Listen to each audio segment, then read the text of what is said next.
Hello, Merry Christmas and welcome to BBC London. I'm Hannah Gray. A 31-year-old man has been arrested on suspicion of attempted murder after 4 pedestrians were hit by a car in the West End on Christmas Day. One person was taken to hospital in a life-threatening condition. Ian Williams reports.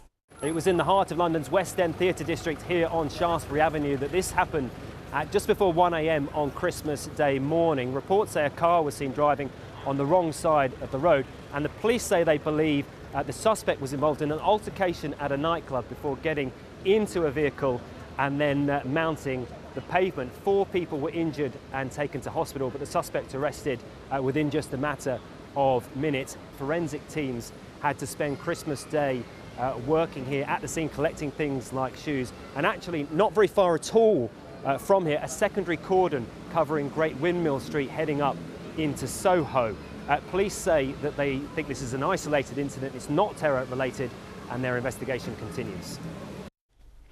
A number of the capital's major department stores were closed today. However, footfall was expected to be high in places like Oxford Street. The new West End company that represents retailers says that shopping habits have changed. Boxing Day is obviously a big trading day, but it's no longer just about the day itself.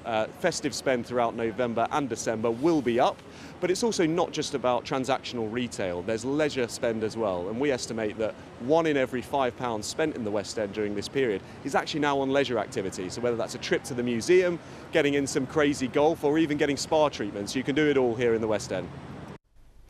Now, 20 years ago today, a devastating tsunami struck the coasts of Indonesia, Thailand and Sri Lanka and displaced nearly 2 million people.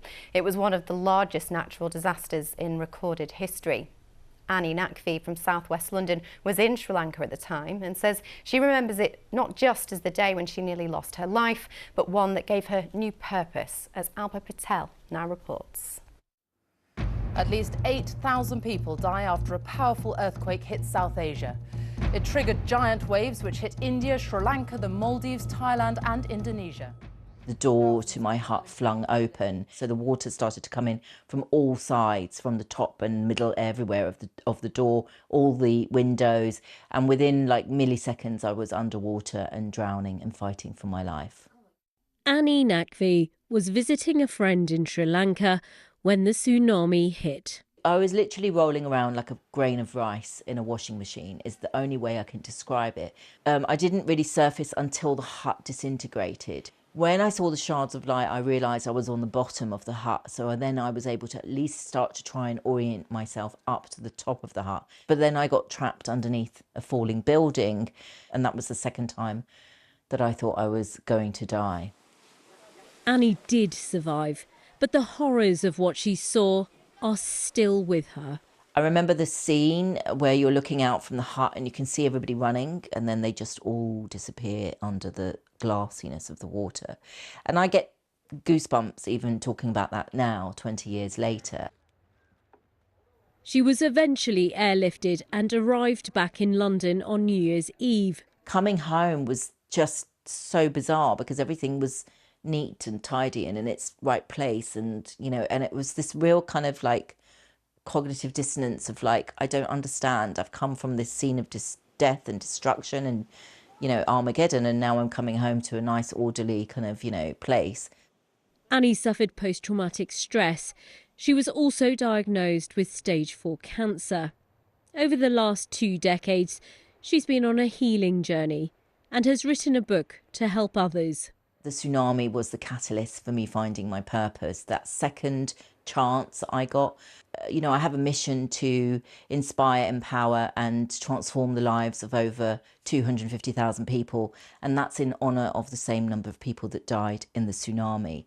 That sense of responsibility that you have when you've survived something when others haven't is, it's real, you know, and it stays with you. Sorry. Gotten all emotional, but it stays with you. So yeah, I'll be remembering them this year and I'll be honouring them with the work that I do as well. The inspiring Annie Nakvi there, speaking to our reporter Alpa Patel. Right then, that takes us to the weather forecast now. Here's Kate Kinsella. Good evening. It was a rather cloudy and overcast Boxing Day, but it stayed dry. We're going to hang on to those conditions as we head through the night. Maybe 1 or 2 brief breaks in the cloud towards dawn. Minimum 5 Celsius. Now, if you get any breaks, you're likely to see a bit of mist developing. So for some, murky start tomorrow morning.